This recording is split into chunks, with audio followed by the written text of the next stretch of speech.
Battlefield Sports, what I want to talk about really is why Battlefield Sports.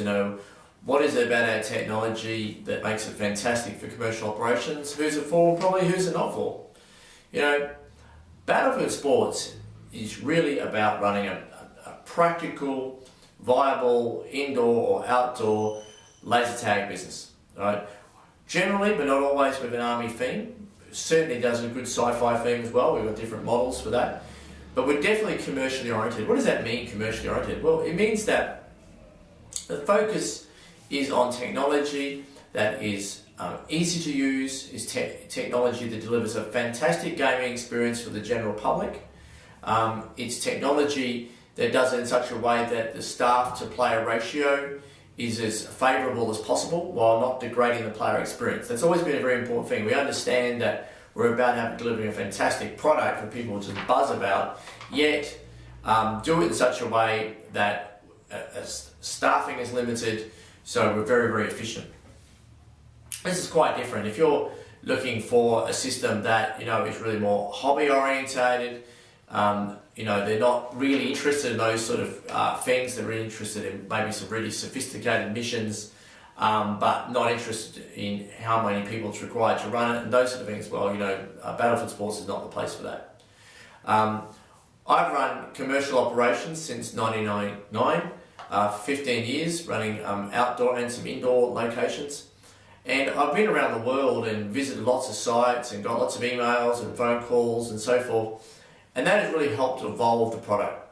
So SATAR is a product built on tremendous depth of experience, right? And the Battlefield Sports products generally are built on that same experience. Experience about simplicity, robustness, experience about how to make that gaming experience just fabulous. And technology that ended up being patented in the various areas for Battlefield Sports, well, they're just born of genuine practical experience. And I would like to take you through some of the features of the system and what makes it fantastic. The thing about Battlefield Sports system is it's very, very in-depth and sophisticated, yet very simple to use for running normal standard games. Right? And there's the training videos on those sort of things. And one of the things we really add, I think, is our depth through the Battlefield Sports University of really in-depth training videos, materials, things that are really valuable. Like, sure, you can get a gaming gun from somewhere, but I've been to a lot of places, and without the right instructions, how to do the marketing right, how to run the games right, how to do all those things right, commercially successful, then people fall flat in the face. So Battlefield Sports is really about putting holding your hand, really helping an operator towards commercial success.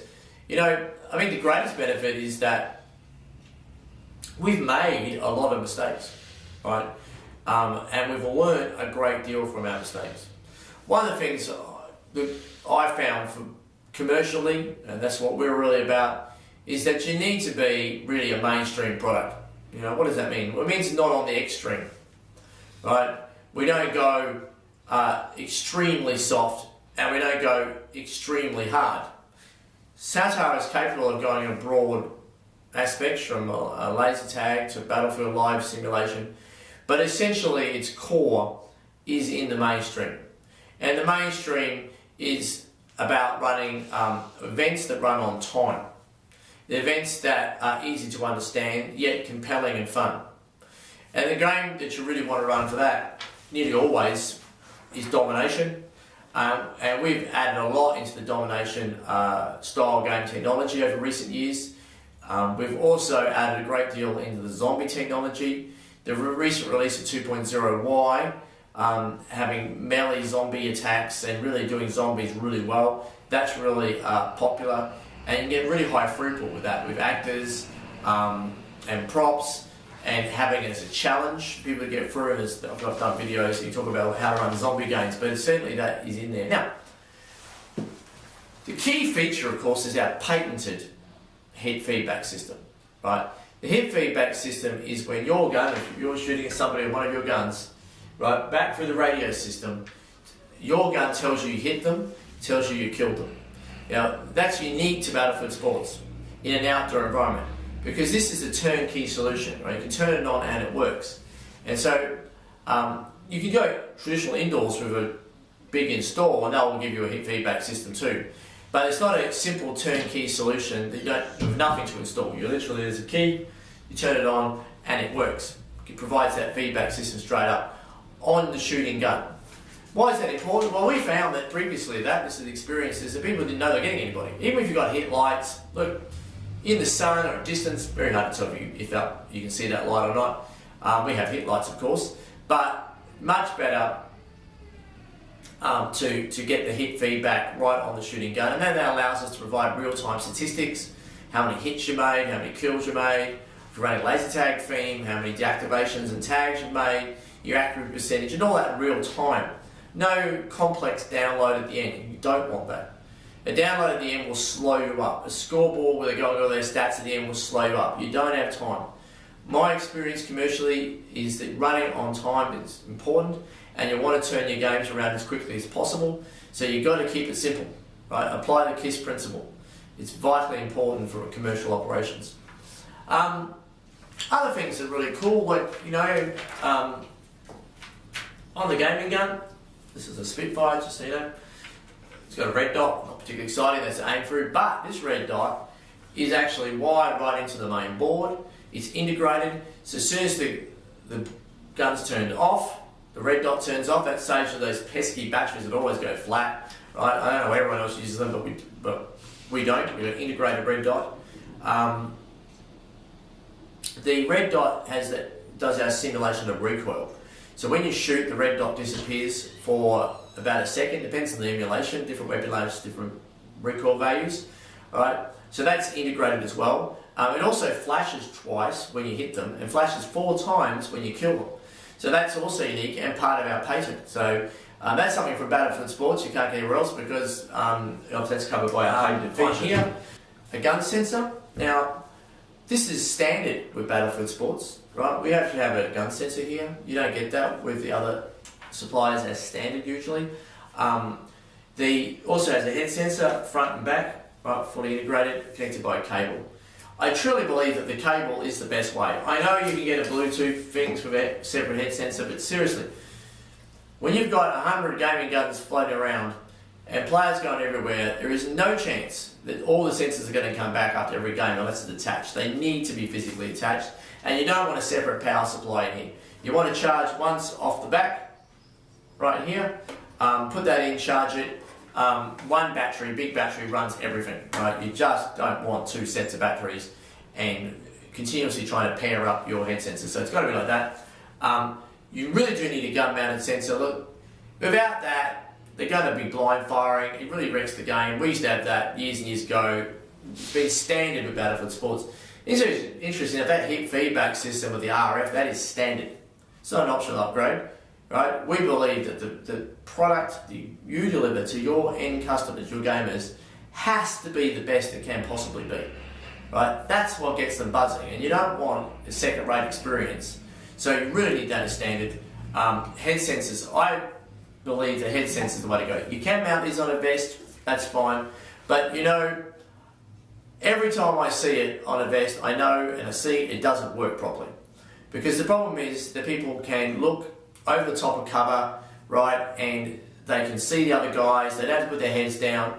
I know I've heard the argument about centre of mass. That's true if you've got someone in the open, but in reality, if someone's behind cover, you're going to shoot for the head, right? So the game works so much better with head sensors, and they're very hygienic, actually more hygienic than vests, because they're easily to wash, because what you do is you put a bandana, which is easily washable, or a jungle hat or something similar, that goes on, and then the headband just goes over the top of that. These are really easy to wash. Everyone gets a clean one. It's very hygienic. And we also use that to tell the teams, like jungle hats versus the bandanas, or if you can colour code them to red bandanas or blue bandanas. Strictly known, they're actually head wraps, but it's cool to call them bandanas, right? So, what are some of the other things? Look, the games are really important. The product is a combination of things. When you're actually looking at products, about what you have on your facility, like props and those sort of things, what games you're running, how the technology interacts with the players to create that whole immersive experience. And so over 15 years, we've spent a lot of effort evolving and making games that work, games that are practical, games that run to time. Now this is really important. It's really all sorts of crazy missions, but missions have to run to a particular schedule. If you're running a 15-minute game, it pretty much has to run in 15 minutes, not 10 minutes, not 18 minutes, 15. And basically everyone needs to play at least 13 minutes of that game, ideally 14, a minimum. Because people are paying 50 cents a minute pretty much to play this game. You've got to give them value. They want lots and lots of action, lots of entertainment. And that's why domination is really good, because they play the whole time, there's action the whole time. That's a good one. VIP Escort has been well evolved. That's another one. The track missions, another one to look at. And for all these missions, we've got beautiful professional conceptual maps that you can use to understand how they run. There's a games handbook that goes through, explains how to run them with my game design notes in there. And there's either a voiceover or professional voiceovers or professional video briefings for all those key missions. So those that gives you a really good starting point for your business, right? And that can be, there's some laser tag themed ones, there's like laser skirmish, which are army parties ones, there's Battlefield Live ones. There's a great cross section you can choose from, and notes in there about which ones to use. So again, that's the depth of knowledge, depth of experience that I think we've developed over the last 15 years of running Battlefield sports. And some of the other things are really cool. We've realised that being mainstream, it's about fun, right? And for example, the new mystery box in 2.0. Wow, everyone loves that.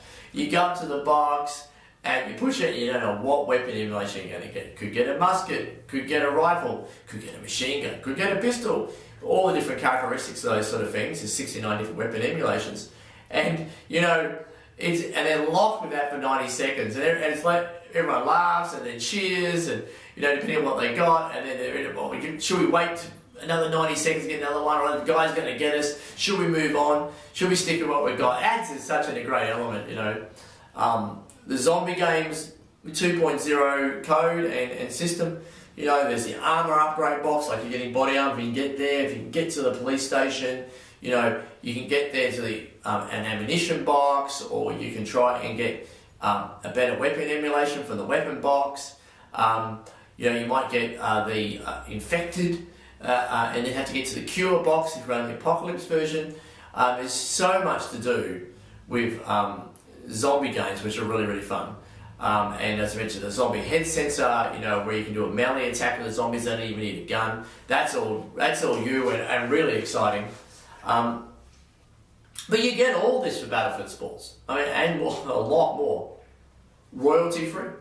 You don't pay any upfront fees other than obviously purchasing the physical hardware.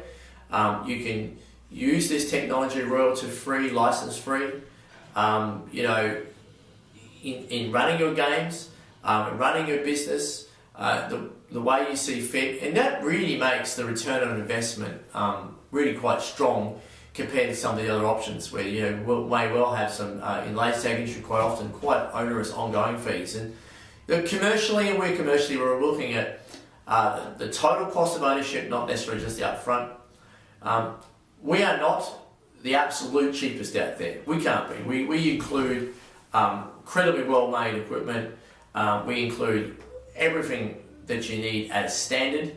Not optional extras because they're important. That means you're going to pay a little bit more. You're going to pay a little bit more because this is genuine technology. The reality is that there are pirated versions of systems out there. And being pirated, they've saved on the development costs and they make other shortcuts. But that isn't us. However, you will find we're very cost effective. The total cost of ownership is excellent. We have battlefields all over the planet. We really listen to the customers. A lot of new features that come in 2.0 and beyond that are from customer feedback and from our own experience as well. And we regularly run hundreds and hundreds of players every weekend. I run games practically every weekend for the last 15 years. I have a lot of in-depth experience, and that helps me guide our technology so it's practical. We're great believers in this being a team game. We believe that the team culture is what you really want to develop. We're sure we have game stats or stats in the game, session stats on your display, but we don't have an individual score, and we don't do a ranking. You know, that's a mistake. To do those sort of rankings and stuff makes people wrong. And we're in the birthday party business, we're in the sports team breakup business, we're in the corporate entertainment business. And in all those businesses, you really, really want to focus on being inclusive, bringing everyone involved. You know, it's team oriented, everyone's got a role to play, everyone's got a part, everyone's got a contribution. Right? As soon as you introduce an individual higher ranking, just forget anything to do with team, forget anything to do with team objective. It's all about the individual. And that's an extreme thing. So there are suppliers who do that really well. If you're really interested in running like an individual oriented thing, looking for the individual hero, definitely go and look at the other options out there, some really good companies. But if you're really interested in the philosophy of groups and teams and working together and have technology and games that support you in that thinking, Battlefield Sports is for you. We are uniquely positioned to help that. Done that for every people with that, and we've done that for a very long time. So now some people worry that it's going to be too complicated, and if you're running like a mobile operation or you're running with maybe casual staff, we have a special locked out feature. That locked out feature basically means they can't access any of the menus. They pretty much turn it on, it boots, and it's in red team, blue team, or whatever you preset it to. You can have it has a special master controller option, which reduces down to a very limited set of commands, enough to run a game, but not enough to do any, get yourself in trouble by setting all the different options that they shouldn't be getting into. So you can really, really shorten your staff training, and I know for a lot of operators that's very important. You're running a rental business, that's even more important. It goes out locked out, the customers can't change anything. It's just set and forget and trouble free. There's a special options for that to set them up so they work really well for a domination game, but in lock mode. There's a spare device role. Then you set up a spare device that if anything goes wrong with anything, you can go to the spare device and configure it to be, a red team or blue team gaming gun, or it could be a red or blue team medic box or domination box. So it just has a list, and they just pick from the list. It's really, really foolproof. So if you're wanting to really simplify your operations, which I can certainly understand after all these years of running, we'd want to do that. You definitely have that capability within the SATA system to give them just the options they need to run a basic and fun game. But if you want to run more sophisticated games, there's very, very powerful features, which I've been through some of those, but I really encourage you to look for all the videos. There's a video on all the things the Master Controller does. There's videos about different gaming gun models. There's all sorts of content that I think will really help you. And there's a 1 hour video available too at the Battlefield Sports University. It's a video from beginning to end of how to run a session, which I did. Right from the time we pick up a truck to go to the venue, everything you need to know, and how to do the briefing. Definitely encourage you to see that. So look, that's it really for Battlefield Sports as a summary. I very much hope that you decide if you're running commercially or looking to run commercially, you choose Battlefield Sports as your supply. Thanks.